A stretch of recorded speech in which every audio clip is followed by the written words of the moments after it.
Hva er poenget med en union av land som kan hjelpe hverandre? Er det ikke noen som kan Hallo, hva er greia?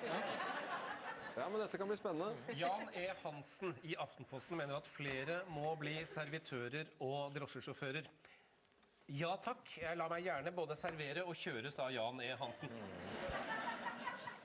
Men Hansen han sier altså at utdanningsjaget er snobberi. Han sier at vi skaper tapere, vi skaper arbeidsledighet, og samfunnet blir mindre produktivt. Og det er et godt poeng, bortsett fra at arbeidsledigheten ikke stiger, og at produktiviteten øker. Men vi vil ikke ha et samfunn hvor teaterhistorikere og statsvitere reker rundt i gatene og lager kvalm. Jan E. Hansens argument er vi har mange polakker og mange svensker. De er her pga. At det går dårlig i deres land, derfor kommer de til Norge. Ja. Når det begynner å gå bedre i deres land, Else, hva skjer da? Da drar de hjem, og så er vi ute og kjører. Nettopp! Da må vi jo bare sørge for at det aldri går bedre i Polen og Sverige. Ja. Det er det som er løsninga. Litt på tampen, sliter Norge med for høyt kunnskapsnivå? Er det liksom... Syns folk at Det er vi vårt gjør det? største problem, ja. Er det største problemet vårt? Vi sliter med for høyt Jeg tror vi kunnskapsnivå. må pøse milliarder inn i dumskap hvis dette landet skal komme noen vei. Yes. Men jeg mener at det finnes jo en mellomløsning som Janne Hansen sikkert vil støtte. Altså, det er fullt mulig å både ta utdannelse og ikke gjøre det. Jeg har jo for eksempel gått på universitet i mange år uten å egentlig studere spesielt mye. Og det kan jeg anbefale. Jeg har fått mye ut av det. Mange jeg kjenner har gjort det samme. Det mangler jo ikke respekt for mennesker som kan noe praktisk. Det mangler mennesker som kan noe praktisk. For at hvis du vil flytte en telefon, så må du vente i 2 måneder. Men hvis du trenger en postkonstruktivist, så får du en på dagen. Ja, Og det sier trenger noe du det. ofte. Jeg synes kronikken til han Janne Hansen var så vanskelig, så jeg skjønte ikke helt. Så jeg burde kanskje vært drosjesjåfør. Da må du lukeparkere, og da blir det ond sirkel, for det kan jeg ikke. Men det er en dere ikke har berørt her. Ja, han der siste der, ja. Han er i hjørnet der. Han var ikke helt uberørt. Nei, dette handler jo om uførepensjon. Ja. Og det er jo ganske komplisert, og Are ville gjerne forklare det. Rett og slett. Nei, jeg kan ikke forklare det, men jeg hørte veldig godt etter, for Jens Stoltenberg selv forklarte jo regjeringas standpunkt i uførespørsmålet i går i detalj, og det var veldig klart for meg. Han sa jo noe sånn som at altså, vi skal ikke kutte i ytelsene til uføre. Det er helt klart. Men vi skal prøve å gjøre det så vanskelig som mulig å bli ufør.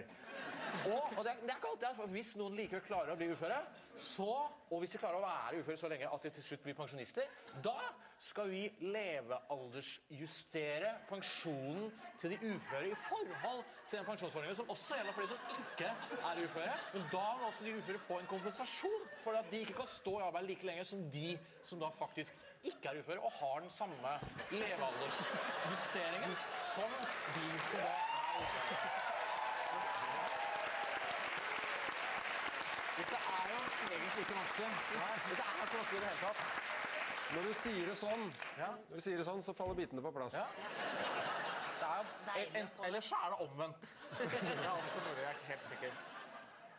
Det jeg stusser mest over i hele denne diskusjonen, det er jo begrepet levealdersjustering, som er begrepet jeg bruker for at problemet til regjeringen og alle som skal finansiere ting, er jo at folk lever for lenge. Det er det som er problemet nå. Lever lenger enn før, og derfor skal vi ha levealdersjustering. Høyre sier det er litt ut som om regjeringen har tenkt å ta livet av folk. Det var også snakk om at regjeringen skulle fjerne uførepensjonen for de som er under 30 år. Og det tror jeg er bra. Det er nok mange som hadde tenkt å få en traktor over seg, som nå går bort ifra det. Ja. Alle går inn for noe drastisk, unntatt paven, som går inn for noe elastisk.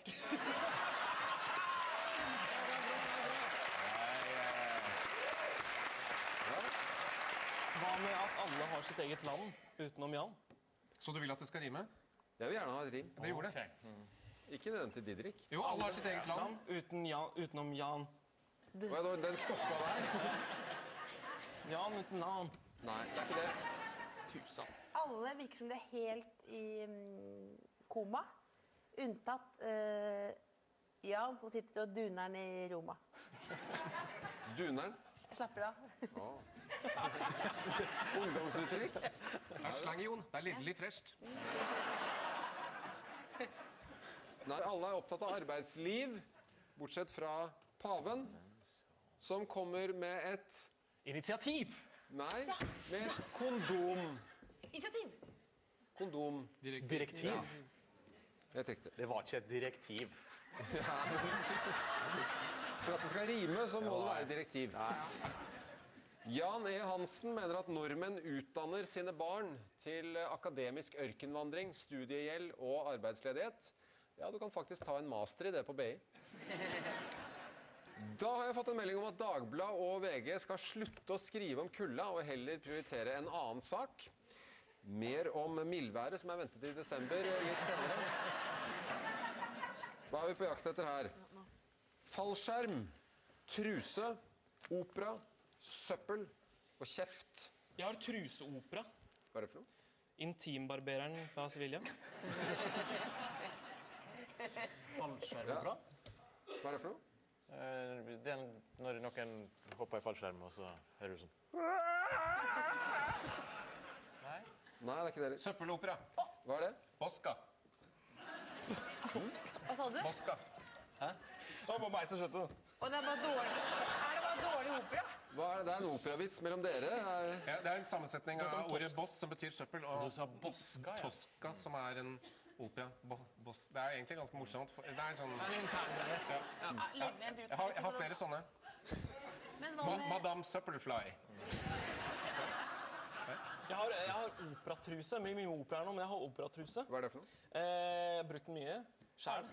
Det er for å nå de høyeste tonene. Utrolig trang. Så den klemmer godt på de riktige stedene. Ja, det er derfor. Det er der My Heart Is Yours kommer Yes. fra. Jeg brukte den i finalen. Grunnet operatrusen. Hva med søppelopera, som på en måte er motstykket til såpeopera, da? Søppelopera. Nei, det er ikke det heller. Søppelopera. Hva er det? Fyllingfløyten. Nei. Kan det være avfallkyrien? Nei, det er ikke det heller. Skrotello. Er dette ordspill på søppel og opera? Ja. Har du flere? Ja. Å, kom. Ruskalka. Dere koser seg. Men hvilket ord er det vi skal frem til? Dere har ikke peiling? Trusekjeft. Ja! Jeg vet det. Else skulle akkurat til å si det. Hvilken sak er det? Jeg tror det handler om trusen til Katrine Moholt. Ja. Hun har fått kjeft av Norsk Danseforbund fordi trusa er for liten, så hun får ikke være med i VM, kort fortalt. Men det var helt riktig. Altså, Norges Danseforbund mente at Katrine Moholt hadde for liten truse, og at Karsten Skjelbreid hadde for mye skjegg. Eller vent, var det omvendt? Men dette betyr, mine damer og herrer, at det er Didrik og Knut som er ukens vinnere.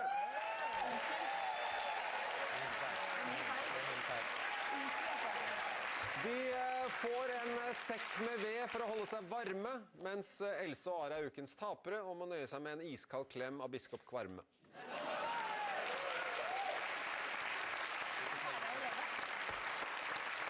Til slutt en oppsummering av ukas viktigste saker. Når Didrik Solli Tangen opptrer på eldresenteret, tar han seg alltid tid til en prat med brukerne.